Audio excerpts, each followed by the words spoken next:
तो viewers, welcome to my channel numeracy maths classes. तो guys, आज की वीडियो में हम करने वाले हैं मैथ सैम्पल पेपर स्टैंडर्ड की क्वेश्चन नंबर 17, 18, 19 एंड 20, जो कि हमारे केस स्टडी बेस्ड क्वेश्चंस है। इससे पहले के जो एमसीक्यूज नहीं 1 मार्क के जो क्वेश्चंस थे वो मैं ऑलरेडी डिस्कस कर चुकी हूँ अपनी लास्ट वीडियो में। मैथ्स का बेसिक पेपर में पूरा सॉल्व कर चुकी हूँ। अगर आपको देखना हो तो आप उसको मेरे चैनल पे जाके सर्च कर सकते हैं। आज हम स्टार्ट करेंगे क्वेश्चन नंबर 17 से। केस स्टडी बेस्ड क्वेश्चन है ये। स्टार्ट करते हैं। पहला क्वेश्चन 17 क्वेश्चन में ये दिया हुआ है। इससे पहले एक चीज और कि हमें ना हर क्वेश्चन में 5 पार्ट्स दिए होंगे, जिसमें से हमें केवल 4 पार्ट करने हैं और हर क्वेश्चन 1 मार्क का है। पहला क्वेश्चन है, the diagram shows the plans for a sunroom. एक सनरूम बनाने वाले उसका ये प्लान है हमारा। It will be built on to the wall of a house. एक वॉल, हाउस की ये वॉल है, इस वॉल पे ये बनेगा। इस तरह से है कि जो 4 वॉल्स है सन रूम की वो स्क्वायर क्लियर ग्लास पैनल से, जो ये है ना, ये वाली ये और एक यहाँ पे आएगी, ये स्क्वायर की ग्लास पैनल्स हैं। और जो छत बनेगी, रूफ है, वो कैसे बनेगी? 4 clear glass panels trapezium in shape all the same size. ये है, ये इनकी रूफ है। ये जो रूफ है ये ट्रेपीजियम शेप की है, जो कि सेम साइज की भी है। 1 tinted glass panel half a regular octagon in shape. Octagon होता है, इसके 8 इक्वल साइड्स होती हैं, ये उसका हाफ है, यानी कि यहाँ देखो 1 2 3 4 साइड्स हो गई। इस तरह से बना हुआ है। यहाँ में देखो एक ग्राफ दिया हुआ है जिसमें ये हमारा ओरिजिन है, ये मेरा 1 हो जाएगा, ये 2, ये 3, 4, 5, 6, मैं इसको लिख लेती हूँ पहले, और ये 7, 8, 9, 10, 11, 12, 13, 14, 15, 16 एंड 17 एंड 18। हमें 18 तक दिया हुआ है। और ऊपर कितना दिया हुआ है देखो, 1 2, ये y एक्सेस हो जाएगा हमारा, 3 4 5 6 7 8 9 10 11 12 तक मैंने कर लिया। इससे ऊपर तो है ही नहीं हमारे पास। तो अब हम क्वेश्चन स्टार्ट करते हैं अपना। पहले पार्ट में मैं बोला गया, find the mid point of the segment joining J and I। अब मिड पॉइंट का फॉर्मूला हम जानते हैं क्या होता है। देखो, अगर 2 कोऑर्डिनेट हमें x1, y1 and x2, y2 दिए होते हैं, तो फॉर्मूला होता है x1 और x2 को ऐड कर दो upon 2, y1 plus y2 upon 2। जो भी हमारा आंसर आएगा वो हमारा मिड पॉइंट होता है इन दोनों कोऑर्डिनेट का। जैसे ये कोऑर्डिनेट है तो बीचों बीच हमें पॉइंट मिल जाता है। अब इनका मिड पॉइंट निकालना है तो क्या होगा, देखो x के दोनों को ऐड कर दो तो 6 प्लस 9 अपॉन 2, y वाले दोनों को ऐड कर दो तो 17 प्लस 16 अपॉन 2।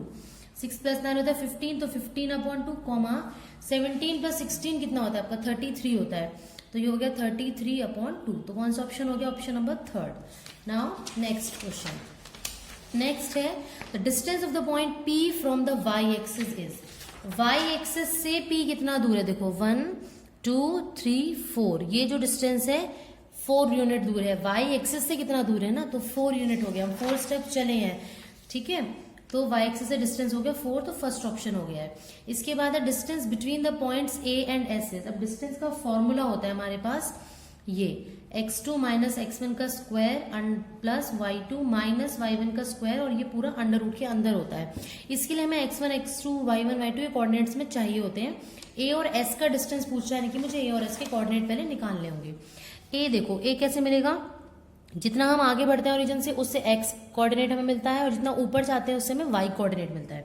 तो a के लिए देखो हम कितना आगे गए हैं, 1 स्टेप आगे, यानी कि a का कोऑर्डिनेट हमारा हो गया 1, कितना ऊपर गए हैं, 1 2 3 4 5 6 7 8। हम 8 स्टेप ऊपर गए हैं ओरिजिन से, यानी कि 1, 8 हो गया a के कोऑर्डिनेट्स। s क्या होगा? देखो s के लिए हम लास्ट पॉइंट पे ना, बिल्कुल यहाँ है s के लिए हम कितना गए हैं? देखो यहाँ ध्यान से, आप ये हम आए हैं यहाँ पे इसके लिए 18 तक, ठीक है। 18 नहीं, हम 17 तक आए, सॉरी, क्योंकि s इधर है, एक नीचे है, 17। और कितना ऊपर गए हैं? देखो जहां a था उतना ही ऊपर गए हैं ना, यानी कि 8 पॉइंट्स तक ही हम गए हैं। तो 17, 8 तो कोऑर्डिनेट हो गए हैं 1, 8 एंड 17, 8।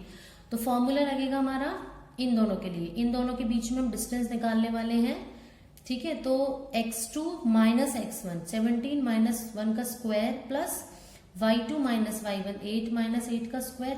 8 माइनस 8 0 हो गया, 0 का स्क्वायर 0 होता है, जिसको लिखो नहीं लिखो कोई फर्क नहीं पड़ता है। 17 माइनस 1 16 हो गया, 16 का स्क्वायर, प्लस में 0 था मैं नहीं लिख रही हूँ, स्क्वायर से रूट काट के आंसर आ गया 16, यानी कि थर्ड पार्ट हमारा इसका आंसर हो जाएगा। डी में कह रहा है find the coordinate of the point which divides a line segment joining the point A and be in the ratio 1:3 internally. आपको एम और एन दिया हुआ है, रेशियो गिवन है, ए और बी के कोऑर्डिनेट पहले निकालने पड़ेंगे, उससे देन हम निकाल पाएंगे। ए के कोऑर्डिनेट हम ऑलरेडी फाइंड आउट कर चुके थे 1,8। अब हम बी के निकालेंगे। देखो कितना स्टेप आगे बढ़ी हूं मैं बी के लिए 1 2 3 4 5 6 सॉरी 5 तक आगे बढ़ी और कितना ऊपर गई हूँ 10 तक। तो इसके कोऑर्डिनेट हो जाएंगे हमारे बी के 5,10। ए के कोऑर्डिनेट थे हमारे पास 1,8 एंड बी के कोऑर्डिनेट है मेरे पास 5,10। फॉर्मूला होता है हमारे पास, अगर ये हमारे हैं x1 y1 और ये है x2 y2, तो फॉर्मूला होता था मेरे पास ये m x2 plus n x1 upon m plus n। इससे मिलेगा मुझे x का कोऑर्डिनेट जो कि इस लाइन को 1:3 में डिवाइड कर रहा है। ये कोऑर्डिनेट है मेरे a और ये है b, मुझे बीच वाला फाइंड आउट करना है। और y कोऑर्डिनेट मिलता है m y2 plus n y1 upon m plus n से। तो x1 y1 सब कुछ है मेरे पास, मैं डायरेक्टली फॉर्मूला पुट कर देती हूँ। तो m कितना है मेरा 1 इंटू 5 प्लस n कितना है 3, तो 3 into 1 upon 1 plus 3 comma 1 into 10, क्योंकि m इंटू y2 करेंगे, तो 1 इंटू 10 प्लस 3 इंटू 8 अपॉन 4 हो गया है। इसको सॉल्व करते हैं 155 प्लस 3 8, तो 8 अपॉन 3 प्लस 1 4 हो गया, 10 प्लस 8 3 सा 24, तो 10 प्लस 24 हो गया 34 अपॉन 4 से 8 को डिवाइड करो 2 आएगा, 4 से 34 को अगर 4 8 सा 32 बचा 2 4 5 से 20, यानी कि 8.5 2,8.5 यानी कि फोर्थ पार्ट इसका आंसर हो गया है। नेक्स्ट है if a point x, y is equi distant from q 9,8, q है 1.9,8 एंड s है हमारा 17,8, उससे एक पॉइंट है p जो कि इन दोनों से इक्वल दूरी पे है, इक्वल डिस्टेंस पे है, यानी कि जो डिस्टेंस हमारा पी क्यू और पी एस का वो सेम होगा। डिस्टेंस फॉर्मूला अभी बताया था x2 माइनस x1 यानी कि 9 माइनस x का square plus y2 minus y1 यानी कि 8 माइनस y का स्क्वायर इज इक्वल टू इसका डिस्टेंस है पी एस का डिस्टेंस, यहाँ होगा 17 माइनस x का स्क्वायर प्लस 8 माइनस y का स्क्वायर। अब क्योंकि 1 मार्क का क्वेश्चन है, पूरा एक्सप्लेन नहीं करना है, मैं डायरेक्टली रूट से रूट काट देती हूँ, बट ऐसे कटता नहीं है, हम स्क्वायरिंग ऑन बोथ साइड करते हैं तब कटता है। रूट से रूट कट गया, इसका मैं a माइनस बी का होल स्क्वायर करूंगी, तो a स्क्वायर 9 का स्क्वायर 81 प्लस बी स्क्वायर यानी कि एक्स स्क्वायर माइनस 2ab, तो 2 इंटू 9 18 इंटू एक्स प्लस इसको ओपन करेंगे 8 का square 64 plus y square minus 16y is equal to 17 का स्क्वायर होता है 289 plus x square minus 17 into 2 यानी कि 34x प्लस इसको भी ओपन करेंगे, सेम ही था ये, तो 64 plus y square minus 16y। अब आप ध्यान से देखेंगे तो ये तीनों तो कट ही गए, ये एक्स स्क्वायर भी कट गया, बचा क्या माइनस का 18x माइनस का 34, मैं इसको इधर ले आऊंगी तो ये प्लस का हो जाएगा, तो minus 18x plus 34x is equal to 289 plus का है माइनस का 81 आ जाएगा। यहाँ 34 में से जब हम 18 को माइनस करेंगे तो मेरे पास आएगा 16x और यहाँ 9 माइनस 1 8 8 माइनस 8 0 208 आ गया। x से कट करते हैं 208 को 16 से, 16 में 16 हो गया है एंड 4 रिमाइंडर 16 3 जा 48, तो x की वैल्यू 13 आ गई है। क्या ये ऑप्शन में है? x 13 नहीं है, लेकिन इक्वल टू 0 वाली इक्वेशन है, मतलब 13 को इस साइड ले आए अगर हम x minus 13 is equal to 0 which is our second option, यानी कि ई पार्ट का सेकेंड ऑप्शन करेक्ट। तो ये बहुत इजी क्वेश्चन थे, 7 चैप्टर के थे, कोऑर्डिनेट से फाइंड आउट करने थे, डिस्टेंस फॉर्मूला भी हमसे पूछ लिया और हमसे मिड पॉइंट फॉर्मूला भी पूछ लिया। तो ये बेसिकली आपका पूरा 7 चैप्टर की समरी एक तरह से इस क्वेश्चन में आ गई है। Now next question, question number 18, scale factor और सिमिलैरिटी पे बेस्ड। स्केल फैक्टर होता क्या है? देखो, a scale drawing of an object is the same shape as the object but a different size. जैसे हम किसी चीज का मॉडल बनाते हैं ना, मान लो हमें एक बिल्डिंग तैयार करनी है, कोई मॉल तैयार करना है, वो एक्चुअल में बड़ा साइज होगा लेकिन उसके जैसा सिमिलर हम एक मॉडल तैयार करके रखते हैं, बिल्कुल सेम बट शेप सेम रहेगी, साइज डिफरेंट हो जाता है। तो ये हमारा स्केल होता है, scale drawing of an object. The scale of a drawing is a comparison of the length used on a drawing to length it represent. Scale is written as a ratio, ratio की तरह scale represent होता है। मतलब मान लो वो 4 गुना है उसका, तो ये हो जाएगा रेशियो 1:4, मॉडल का 1 और इसका 4 असली वाले का। अब सिमिलर फिगर्स क्या होते हैं? The ratio of the two corresponding side in similar figure is called the scale factor. Two similar figure मतलब एक तो रियल वाला, एक उसका मॉडल वाला, इन दोनों की जो सिमिलर फिगर्स होते हैं इनकी जो कॉरेस्पॉन्डिंग साइड्स का रेशियो होता है। मतलब मान लो अगर ये 64 है और सपोज ये 2 है, तो इसका और इसका रेशियो अगर मैं निकालना चाहूं तो 2/64, तो ये हो जाएगा 1/32, यानी कि 1:32। तो ये जो है मेरा क्या हो गया है? Scale factor. Length in image 2 थी, कॉरेस्पॉन्डिंग लेंथ इन ऑब्जेक्ट इसमें 64 थी, तो ये हो गया 1:32। ये मेरा क्या हो गया है? Scale factor. तो one shape can become another using resizing then shapes are similar. क्योंकि सिमिलर की डेफिनेशन ये होती है कि उसका शेप सेम होना चाहिए, साइज डिफरेंट हो सकता है। कॉन्ग्रेंट का ये डेफिनेशन होता था कि शेप साइज सब कुछ सेम होना चाहिए। ओके, तो ये कहना चाह रहा है अगर एक शेप को हम रीसाइज कर देते हैं और तो उसको हम क्या बोलते हैं? सिमिलर कहते हैं। बस रीसाइज किया है, छोटा बड़ा नहीं किया है। ठीक है, आगे से हमें कुछ चीजें दी हुई थी। अगर हम किसी ट्राइंगल को रोटेट कर देते हैं, टर्न कर देते हैं, तो अभी ऐसे है, टर्न कर देंगे तो शेप और साइज में फर्क तो आएगा ही नहीं, तो हमारा वो सिमिलर रहेगा। रिफ्लेक्शन, अगर अभी ऐसे कुछ दिख रहा है उसको पलट देते हैं, रिफ्लेक्शन देखते हैं, उसकी मिरर में देखते हैं, तो भी वो सेम रहेगा, सिमिलैरिटी पे कोई फर्क नहीं आएगा क्योंकि शेप सेम रहेगी। ट्रांसलेशन और स्लाइड, अगर हम उसे स्लाइड करते हैं, खिसकाते हैं आगे को, तो भी आई थिंक जैसे मान लो टेबल है आपकी, आप उसको पुश कर रहे हो आगे की तरफ, स्लाइड कर रहे हो, तो क्या शेप या साइज में फर्क आएगा? नहीं आएगा। तो जब शेप सेम है, साइज से मतलब नहीं है, शेप सेम है तो वो सिमिलर हो जाएगा। तो ये कहना चाह रहा है hence two shapes are similar when one can become the other after a resize, flip, slide और टर्न। तो वो अगर स्लाइड करो, रीसाइज करो, फ्लिप करो, टर्न करो, वो हमेशा सेम रहती है। ठीक है, नाउ फर्स्ट क्वेश्चन है मेरे पास, a model of a boat is made on the scale of 1:4। देखो अभी बताया था 1:4 है, तो उसमें जो पहले वाला आता है वो मॉडल का रेशियो होता है, दूसरे वाला आता है एक्चुअल वाले का। Model is 120 centimetre long, model की लेंथ आपको दी हुई है, इसकी लेंथ दी हुई है 120 centimetre long. Full size of the boat has a width of 60 centimetre, इसकी विड्थ आपको 60 सेंटीमीटर दी हुई है। What is the width of the scale model? देखो हमें रेशियो गिवन है, राइट?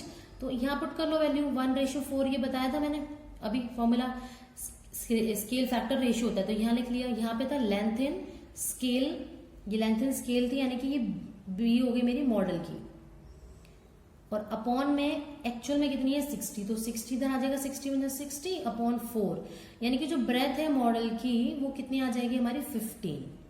ठीक है, ये हमारा ऑप्शन नंबर 3 हो गया। बिल्कुल उसी फॉर्मूले से ही हमने किया जो ये हमने पहला पढ़ा था ना अभी हो गया। हाँ, ये जो फॉर्मूला हमने पढ़ा था, स्केल फैक्टर की जगह हमने वो रेशियो रख दिया 1:4। लेंथ इन इमेज नहीं पता मुझे, निकालनी है वही कॉरेस्पॉन्डिंग लेंथ, मतलब विड्थ की बात हो रही तो हमने दोनों जगह विड्थ लिख दी है। ठीक है, विड्थ की बात हो रही थी तो मैंने एक्चुअल विड्थ लिख दी और मॉडल की विड्थ। आई होप क्लियर हो गया वही क्वेश्चन। नाउ नेक्स्ट है, what will effect the similarity of to polygons?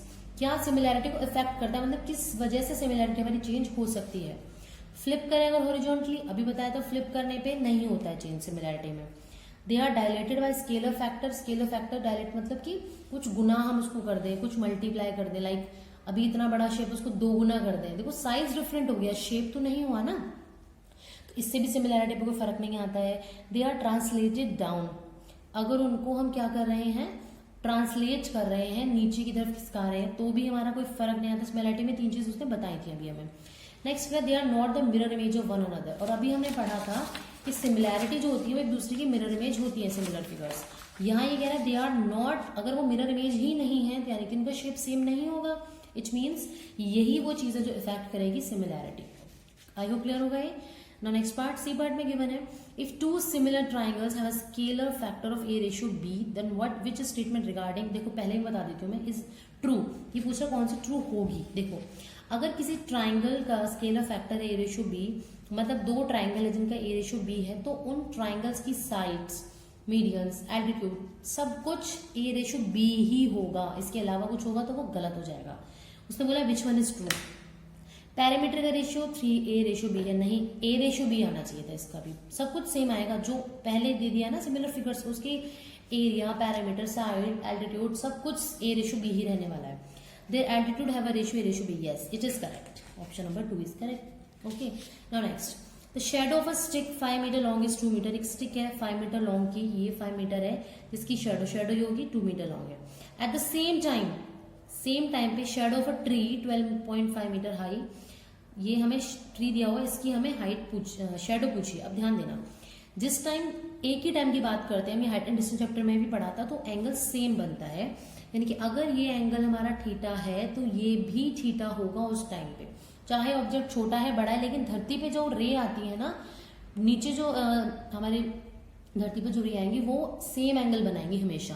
यानी कि अगर ये थीटा है तो ये भी थीटा ही होगा. और सीधी ऑब्जेक्ट खड़ी है, यानी कि ये 90 डिग्री है तो ये भी 90 डिग्री होगी. तो आप देख सकते हो ये दोनों ट्राइंगल्स आपस में क्या होंगे, सिमिलर, क्योंकि दोनों के दो एंगल सेम आ गए. तो बाय एंगल सिमिलरिटी ये दोनों ट्राइंगल हमारे सिमिलर हो गए.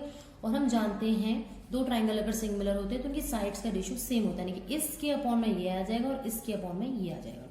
तो ये हो जाएगा 12.5 अपॉन में 5 इज इक्वल टू एक्स. मान लो ये एक्स है मेरा, अपॉन में 2 क्रॉस मल्टीप्लाई करो तो 12.5 into 2 upon 5 is equal to x. 2 से मल्टीप्लाई पहले इसको कर देते, चलो 5 2 से 10, 5 5 से 25, 2 से जब मल्टीप्लाई करेंगे तो 5 आएगा. यानी कि x की वैल्यू आपकी 5 मीटर आ गई है. यानी कि जो 12.5 मीटर का ट्री था उसकी शेडो से 5 मीटर की बनी है. तो अब हमारा ऑप्शन नंबर 4 करेक्ट हो गया. ना इसका लास्ट पार्ट है ई पार्ट, इसमें हमें गिवन है below you see a students mathematical model of a farm house roof with measurement. ये है हमारा एक मॉडल है, ये हमारी रियल पिक्चर है और ये उसका मॉडल है. इसमें भी बोला है the attic floor ABCD in the model is a square. जो ये नीचे ABCD है एक स्क्वायर है. The beams that support the roof are the edges of a rectangular prism. ये जो है ना ऊपर, ये हमारे रेक्टेंगुलर प्रिज्म है. ठीक है, EFGHKLMN, ये जो है पूरा एक प्रिज्म है. E is the middle of AT. जो E है वो मिड पॉइंट है AT का. F is the mid point of BG. F जो है वो BT का मिड पॉइंट है. G is the mid point of CT. G CT का मिड पॉइंट है. And H is the mid point of DT. सब एक दूसरे के काफी सारे हमें ये मिड पॉइंट दे दिए हैं. All the edges of the pyramid in the model have length of 12 metre. जो मॉडल है ना उसमें सभी की लेंथ 12 मीटर है. यानी कि ये 12 है, ये 12 है, ये 12 है, ये भी 12 होगा, ये भी 12 होगा. अब मुझे क्या निकालना है, what is the length of EF if EF is one of the horizontal edges of the block. ठीक है, तो अब यहां ध्यान देना, EF किस किस साइड के ऊपर है. E था हमारा AT के ऊपर, और F कौन सी साइड के ऊपर था, F था हमारा BT के ऊपर. यानी कि मुझे बाकी फिगर से क्या करना, नहीं कुछ मतलब ना. अब ध्यान देना एक चीज, मुझे सिर्फ इस ट्राइंगल से मतलब है. ये E और F मिड पॉइंट है. अगर मैं इनको ज्वाइन कर दूं तो हमारी BPT थ्योरम ये कहती थी अगर दो मिड पॉइंट को हम ज्वाइन करते हैं तीसरी लाइन की, तो जो EF है वो पैरेलल होती है AB की और हाफ होती है AB का. Mid point theorem, sorry BPT कह रही हूँ, मिड पॉइंट थ्योरम ये हमने 9th में पढ़ी थी. EF पैरेलल होगा AB के एंड EF जो है वो हाफ भी होगा AB का. और अभी पता है सारी लेंथ 12 है, AB भी 12 हो जाएगा. यानी कि EF की वैल्यू आ गई half of 12 which is 6 metre. So option number 3 is correct option. I hope clear हो गया होगा. नाउ नेक्स्ट क्वेश्चन है, थर्ड क्वेश्चन एक पैराबोला बेस्ड क्वेश्चन है. Highway underpass is a parabolic in shape. ये जो है अंडरपास ये पैराबोलिक शेप में है, और जो ओवरपास है ये भी एक पैराबोलिक शेप बेसिकली ऐसे होती है. कोई भी कर्व जैसी शेप होती है ना, पैराबोला होती है. शेप ऑफ क्रॉस स्लॉप हमें इस तरह से दी हुई है. मतलब पैराबोला की हमें दे दी इक्वेशन ऐसी होती है, x² + bx + c. ये क्वाड्रेटिक इक्वेशन होती है पैराबोला की. Parabola symmetric about a vertical line. ये सब हमारे अभी काम का नहीं है. ठीक है, हमें से पैराबोला के बारे में ना कुछ कुछ चीजें बताई हुई हैं, बट हमें देखना क्वेश्चन क्या है. देखो, इफ द हाईवे, ये सब रीड करने की जरूरत ही नहीं पड़ेगी हमें. अब देखना क्वेश्चन अपने आप होता जाएगा. If the highway overpass is represented by x² - 2x - 8 then its zeros are. तो आपको क्या है, आपको इक्वेशन से जीरोस फाइंड आउट करना आता ही है. इसके हम बनाएंगे हम ऐसे दो नंबर जिनको मल्टीप्लाई करने पे 8 आए और सब्ट्रैक्ट करने पे 2 आए. तो 4 and 2, तो माइनस का 4x रखूंगी क्योंकि रिजल्ट नेगेटिव में लिखना है, प्लस का 2x. अब देखोगे तो डिफरेंस -2 आने वाला है और माइनस का 8. x कॉमन, x - 4 हो गया है. यहाँ से प्लस का 2 कॉमन, अंदर x - 4 बन गया है. इनकी एक ब्रैकेट x - 4 और इनकी एक ब्रैकेट x + 2 इक्वल टू 0 रखेंगे हम. जब हम जीरोस फाइंड आउट करते हैं तो इसे इक्वल टू 0 पुट कर देते हैं. अब दोनों का प्रोडक्ट 0 तब आएगा जब या तो दोनों 0 हो या वन ऑफ देम इज 0. तो ये हो गया मेरा x की वैल्यू 4 और ये हो गया मेरा x की वैल्यू -2. तो 4, -2 आपके क्या आ गए हैं, जीरोस. यानी कि ऑप्शन नंबर 2 इज करेक्ट। तो उस ग्राफ को पढ़ने की हमें क्वेश्चन केस स्टडी को पढ़ने की जरूरत ही नहीं पड़ी ना इस क्वेश्चन में। नेक्स्ट है the highway overpass is represented graphically, zeros of a polynomial can be expressed graphically, number of zeros of the polynomial is equal to the number of point where the graph of the polynomial intersect x axis, y axis, y और x या none of the above। देखो मैं एक चीज बताती हूँ, graphically हम represent कैसे करते हैं कि हमें जीरोस फाइंड आउट करने हैं। कोई भी कैसा भी कर्व हो, जितनी बार वो एक्स एक्सिस पे कट करेगा उतने ही उसकी जीरोस बनेंगे। जितनी बार वो एक्स एक्सिस पे कट करो, यहां से यही कह रहा है कि जीरोस ग्राफिकली रिप्रेजेंट किए जा सकते हैं। नंबर ऑफ जीरोस क्या होते हैं ग्राफ ऑफ पॉलिनोमियल अगर क्या करे, अगर इंटरसेक्ट करे एक्स एक्सिस पे। क्लियर है? नाउ नेक्स्ट है हमारा graph of a quadratic polynomial is, quadratic polynomial अभी तो बताया उसने कि जो पैराबोला है रिप्रेजेंट करता है इसको, क्वाड्रेटिक पॉलिनोमियल होते 2 डिग्री वाली इक्वेशन, तो यही तो है। तो ये सब पढ़ना ही नहीं है, पैराबोला पे टिक कर दो, ठीक है, सॉरी पैराबोला पे हमने टिक कर दिया, ऑप्शन नंबर 3। नेक्स्ट है the representation of highway underpass. अब देखो रिप्रेजेंटेशन ऑफ हाईवे अंडरपास एक पैराबोलिक इक्वेशन मतलब एक क्वाड्रेटिक इक्वेशन हमें लिखनी है, इसका मतलब ये हो गया रिप्रेजेंटेशन ऑफ, क्योंकि हाईवे अंडरपास ने ये बोला था हुज 1 0 इज 6, मान लेती हूँ मैं इसको अल्फा 6 है and sum of the zeros यानी कि अल्फा प्लस बीटा हमें 0 दिया हुआ है। अल्फा 6 है तो बीटा की वैल्यू यहां से क्या आ जाएगी -6। अब आपके पास दोनों रूट्स हैं, इक्वेशन का फॉर्मूला होता है x square minus sum of roots into x plus product. X square minus sum कितना है, देखो दोनों को ऐड करो 6 minus 6 into x plus product कितना होगा 6 इंटू -6। ये तो कैंसिल हो गया, तो 0 इंटू समथिंग तो 0 होता है, तो ये तो खत्म ही हो गया। प्लस माइनस माइनस 6 6 36, तो ये हो गया एक्स स्क्वायर माइनस 36 यानी कि ऑप्शन नंबर 2 आया समझ में। इक्वेशन क्यों बनानी थी, क्योंकि इसने बोला रिप्रेजेंटेशन ऑफ हाईवे और रिप्रेजेंटेशन ऑफ हाईवे अंडरपास। अभी मैंने बताया अंडरपास पैराबोलिक शेप में है या, और पैराबोलिक इक्वेशन कैसी होती है, क्वाड्रेटिक इक्वेशन होती है, यानी कि मुझे इसे क्वाड्रेटिक इक्वेशन फॉर्म करनी है। Next number of zeros that polynomial f x is equal to x minus 2 का स्क्वायर प्लस 4 कैन हैव। देखो जो लीनियर इक्वेशन होती है ना जिसमें x की कोई 1 पावर होती है उसके जीरोस होते हैं 1, x की पावर 2 वाले इक्वेशन के होते हैं 2, क्यूबिक पॉलिनोमियल वाले के होते हैं 3, इसी तरह सो ऑन चलते जाते हैं। अब x माइनस 2 को होल स्क्वायर जब आप ओपन करोगे तो ये कुछ ऐसे आएगा ना, यानी कि 2 डिग्री इक्वेशन है, क्वाड्रेटिक पॉलिनोमियल है, यानी कि इसके जीरोस कितने होंगे 2। आई होप क्लियर हो गया होगा। नाउ नेक्स्ट करते हैं क्वेश्चन नंबर 20। क्वेश्चन नंबर 20 में गिवन है एक stop watch was used to find the time that it took a group of student to run 100 metre. ठीक है, ये ठीक है। अब टाइम क्या है, सेकंड में 0 से 20 सेकंड में 8 स्टूडेंट, 20 से 40 में 10 स्टूडेंट, 40 टू 60 सेकंड में 30, इसी तरह में एक टेबल दी हुई है। पहला क्वेश्चन हमसे पूछा है estimate the mean time taken by a student to finish the race. Mean time taken mean हमें मीन निकालना है, और मीन का फॉर्मूला क्या होता है हमारे पास, summation of x i into f i upon summation of f आई।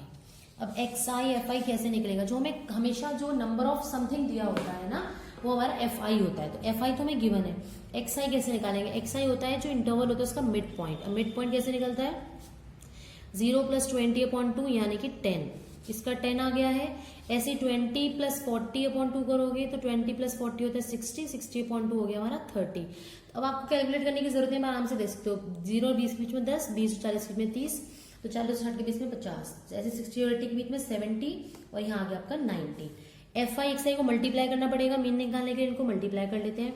8 × 10 80, 30 × 10 300, 15 × 3 450, 420, 13 × 5 65, 650 हो जाएगा ना, और ये 270 हो गया। इनको ऐड करते हैं, समेशन मतलब हमें ना ऐड करना है। जब हम इन्हें ऐड करेंगे ना तो ये आएगा, मैंने करके देखा है पहले, 1720 आता है। इनको ऐड करके आ गया 1720 टू सेव योर टाइम, आपका टाइम सेव करना है ना। Upon summation of f I, F I का सम, इन सभी का सम कितना आएगा, इन सभी का सम लिखा था मैंने 40। तो आपका जो मीन है फर्स्ट पार्ट है वो क्या हो जाएगा, 1720/40, 0 से 0 कट गया, 4 से 4, 4 से 16, 4 3 से 12, यानी कि मीन आ गया आपका 43, ऑप्शन नंबर 3। नेक्स्ट उसने बोला what will be the upper limit of the model class. अब मॉडल क्लास क्या होती है, मॉडल क्लास का मतलब ये है जो मैक्सिमम फ्रीक्वेंसी होती है वो हमारा मॉड होता है, और उसी के साथ वाला क्लास इंटरवल हमारी मॉडल क्लास होती है। मैक्सिमम वैल्यू इज 13, तो मॉडल क्लास होगी 40 to 60। मॉडल क्लास जो है मेरी वो क्या है 40 to 60। अपर लिमिट होती है आगे वाली, ज्यादा वाली, तो ज्यादा वाली 60, यानी कि answer is 3rd option. Next the construction of cumulative frequency table is useful in determining the mean, median, mode और all of the above. Median find out करने के लिए हमें क्यूमुलेटिव फ्रीक्वेंसी की जरूरत होती है, क्योंकि क्यूमुलेटिव फ्रीक्वेंसी की हेल्प से ही हम बता सकते हैं हमारी मीडियन क्लास क्या है, और देन हम उसको मीडियन के फॉर्मूले में पुट करते हैं। डी पार्ट है the sum of the lower limit of the median class and model class is. अब देखो मॉडल क्लास तो तुम्हें पता है 40 to 60 है, मीडियन क्लास भी तो फाइंड आउट करनी पड़ेगी, और वो आएगी क्यूमुलेटिव फ्रीक्वेंसी की हेल्प से। अभी बताया हमने क्यूमुलेटिव फ्रीक्वेंसी बेसिकली होती क्या है। देखो ये 8 है, 8 में अगला नंबर ऐड कर दो, 8 + 10 18। अब इस 18 में अगला नंबर ऐड कर दो, 8 3 11 का 1 कैरी 31, 31 में 6 ऐड कर दो 37, 37 में 3 ऐड कर दो 40। हमेशा ये सम और ये लास्ट नंबर सेम आना चाहिए। ओके, अब देखो करना क्या होता है, नंबर ऑफ स्टूडेंट्स आर 40, हम देखते हैं n/2, n/2 कितना आ गया मेरा 40/2 यानी कि 20। अब जो 20 है इससे ज्यादा नजदीक वाला नंबर हम देखते हैं, या तो 20 मिल जाए, 20 नहीं मिल जाए तो उससे ज्यादा वाला, तो इसके ज्यादा तो 31 है, हालांकि 18 नजदीक है बट हम इससे बड़ा वाला नंबर लेते हैं। तो इस CF के जो कॉरेस्पॉन्डिंग क्लास होती है वो हमारी मीडियन क्लास होती है, यानी कि मीडियन क्लास भी मेरी क्या आ गई है 40 to 60। मीडियन क्लास भी 40 to 60 यानी कि इसकी जो लोअर लिमिट है 40। मॉडल क्लास जो थी आपकी वो भी क्या थी 40 to 60, यानी कि उसकी लोअर लिमिट भी थी 40। दोनों का सम पूछा था 40 + 40 80, यानी कि option number 3। I hope clear हो गया होगा। Now the last part, E part में मैं गिवन था how many student finish the race within 1 minute. 1 minute के अंदर कितने स्टूडेंट्स ने रेस फिनिश की थी 1 मिनट के अंदर। अब ध्यान देना 0 से 20 सेकेंड्स में 8 स्टूडेंट ने की है, 20 से 40 सेकेंड्स में 10 स्टूडेंट ने किया, और 40 से 60 सेकेंड्स में 13 स्टूडेंट ने किया। ये 16 इन्वॉल्व नहीं होता, यानी कि 1 मिनट नहीं होता, 1 मिनट के अंदर अंदर वाली बात हो, यानी कि ये तीनों स्टूडेंट्स हम ऐड करेंगे तो हमारा आंसर हो जाएगा 8 + 10 + 13। तो 8 + 13 क्या होता है हमारा 21, 21 + 10 is 31। So option number 3 is correct option. I hope case study के क्वेश्चन इजीली समझ में आ गए होंगे। फिर भी कोई डाउट है गाइस तो आप उसको कमेंट सेक्शन में कमेंट करके जरूर पूछिए, और जल्दी पूछिए ताकि आपके डाउट जल्दी से मैं क्लियर कर सकूं। तो गाइस मिलते हैं नेक्स्ट वीडियो में नेक्स्ट सेक्शन के साथ 2 मार्क के क्वेश्चन के साथ। ओके, तब तक की वॉचिंग एंड बाय।